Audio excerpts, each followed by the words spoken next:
সাকার বলে জাহান্নামটা যে আছে ওই সম্পর্কে তোমাদের কি জ্ঞান?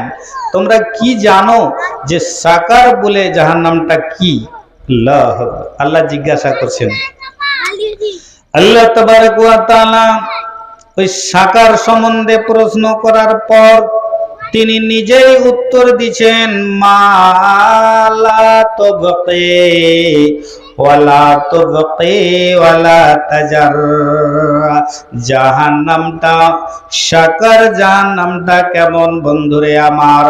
লা তুবকি ওয়ালা তাজার, যে জাহান্নামটাতে মানুষকে ফেললে যে মানুষটা জাহান্নামে, সাকার জাহান্নামে পড়বে, ওর কোনো জায়গা পড়তে বাকি থাকবে না। মাথা পড়বে, গর্দন পড়বে, পেট পড়বে, পিঠ পড়বে, পা পড়বে, হাত পড়বে।